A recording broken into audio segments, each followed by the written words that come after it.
We shall now continue the general debate. The Assembly will now hear an address by His Excellency António Costa, President of the European Council of the European Union. I request protocol to escort His Excellency and invite him to address the Assembly.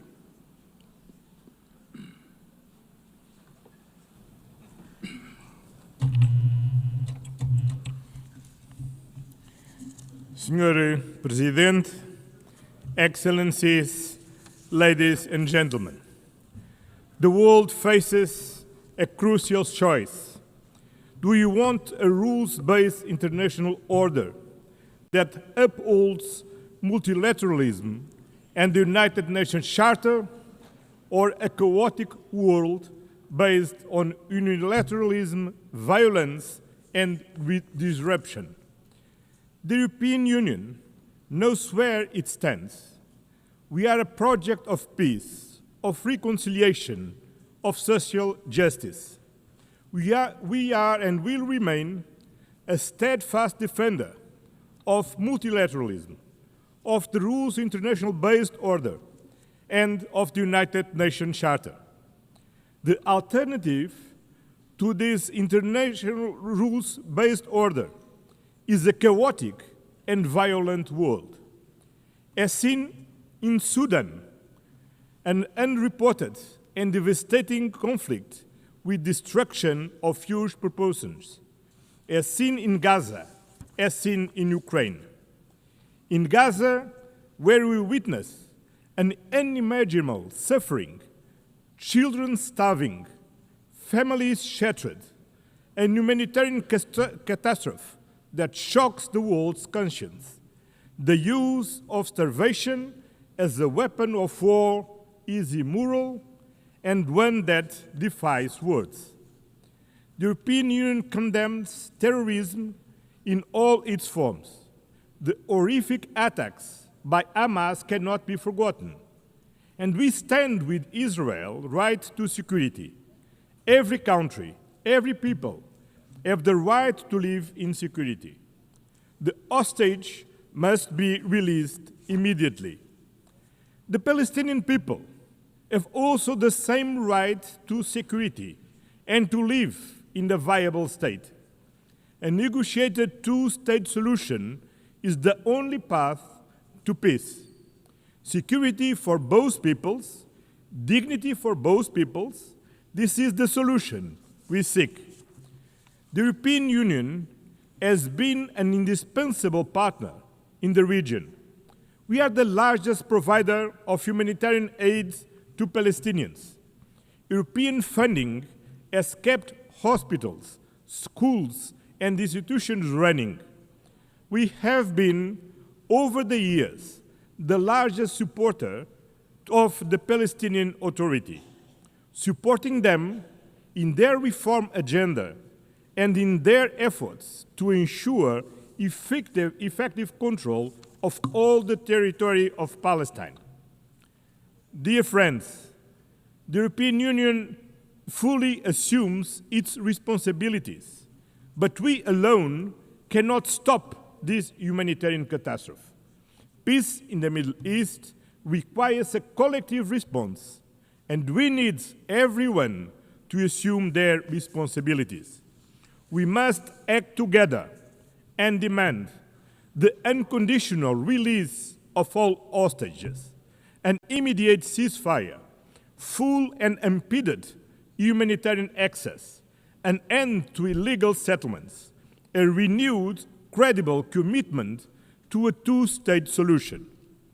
This was the strong message from the two-state conference hosted on Monday by France and Saudi Arabia, to which the European Union is fully committed. In Ukraine, a sovereign nation was brutally attacked by a permanent member of the Security Council, in clear violation of the United Nations Charter, a clear violation of sovereignty, territorial integrity, the respect of internationally recognized borders and the right to choose its own destiny. Principles that bind all the members of the United Nations. This aggression threatens not only Ukraine, it threatens every nation in this assembly. If we accept Russia's invasion of Ukraine, no country will ever be safe. There is only one root cause to this war: Russia's refusal to accept Ukraine's right to choose its own destiny. For over 3 years, this war has claimed innocent lives, destroyed cities, and fueled global insecurity. Our collective security is tied to Ukraine's resilience. The European Union stands firm in supporting Ukraine in their fight for a just and lasting peace, in their efforts to bring an end to the killing and Russia to the negotiation table, in their future reconstruction, in providing security guarantees to prevent future attacks, in their path to full membership in the European Union. We will continue to apply pressure on Russia to end this war. We call for meaningful negotiations and an immediate ceasefire and a just and lasting peace.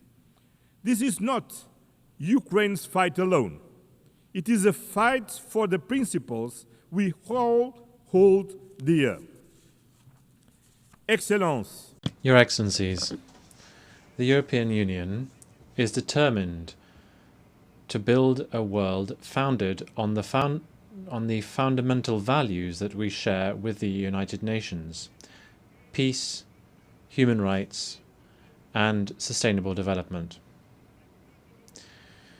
Human rights are the foundation for global peace and stability.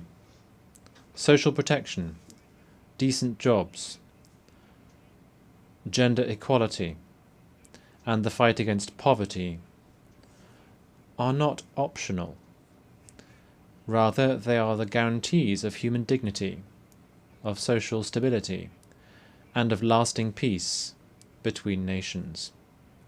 The European Union defends freedom, democracy, and human rights, values which today are threatened by disinformation and by the abuse of digital technologies.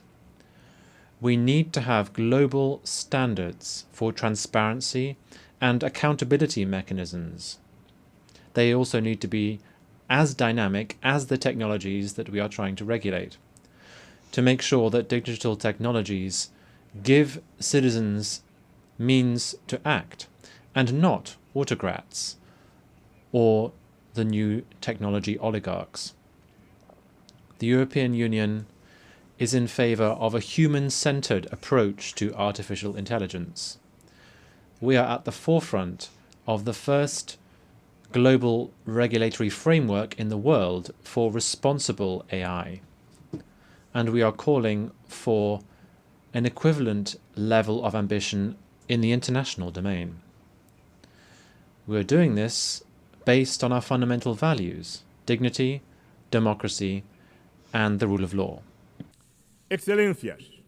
Your Excellencies, climate change is not fake news. It is a scientifically proven fact that is affecting our present and our future. Destruction and deaths brought about by fires, floods, and hurricanes are not an invention. We're talking about something all too real. In addition, investing in decarbonization is key for the energy sovereignty of every country, for innovation, and for the competitiveness of our economies.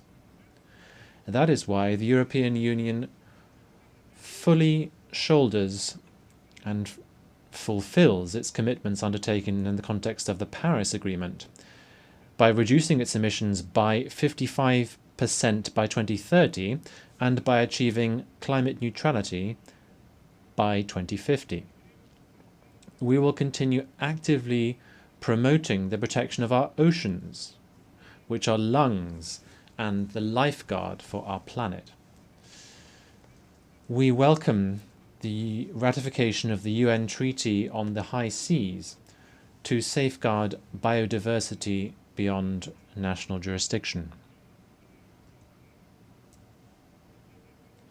Sustainable development also means building alliances, not dependencies.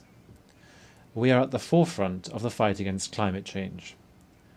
Through the European Union's Global Gateway programme, some 300 billion euros are being mobilized by 2027 in sustainable investments and connectivity throughout the world. This is a decisive contribution to help attain the Sustainable Development Goals. In addition, the European Union, together with its member states, accounts for some 42% of global development assistance. We are the main donors to the World Health Organization, UNICEF, and the United Nations Development Programme. We lead, and we will continue to lead, global solidarity, even at these times of major budgetary restrictions affecting the United Nations system. Lastly, we need to make headway in reforming the international financial architecture and in the management of debt. The international financial system needs to be fairer, more inclusive, and more tailored to current challenges, so that it can also help us to close the financing gap for development by following the path that has been set by the Seville commitment. Excellencies, the European Union is a global partner. The European Union and its member states are staunch political supporters and the largest collective donors to the United Nations. As the pillar of the multilateral system, we are working closely with other regional partners. That is why we are building stronger trade and industrial partnerships across the globe.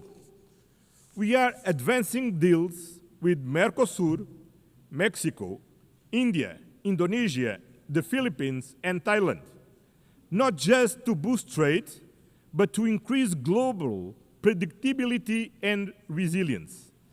The trade and investment agenda, based on fairness, sustainability, digital innovation, labor rights, and climate alignment. Because trade deals, not tariffs, deliver real benefits for all countries, companies, and citizens.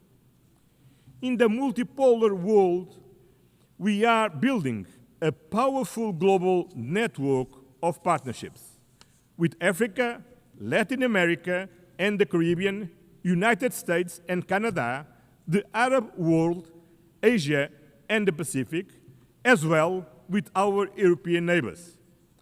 In today's multipolar world, there is no global south or global north.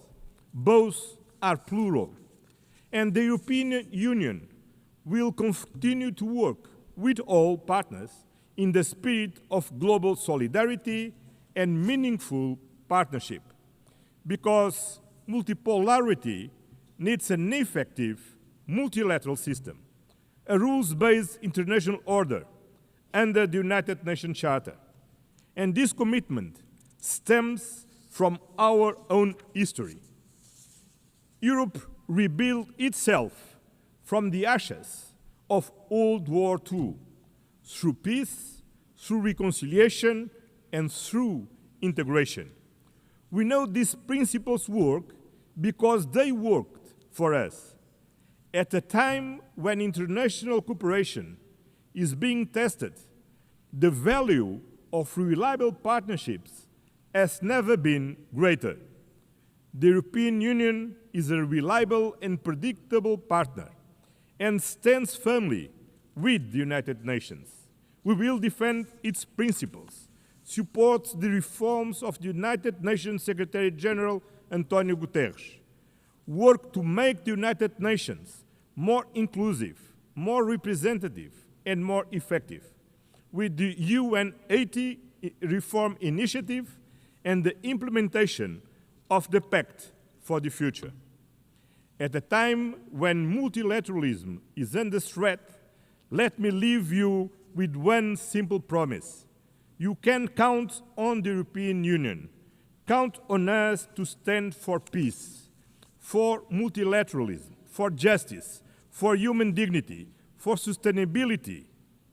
The time has come to choose clearly: peace over war, law over force, accountability over impunity, solidarity over division, sustainability over crisis, justice over inequality. The European Union has no doubts about where we stand, and you cannot have any doubt about where we are. Thank you very much.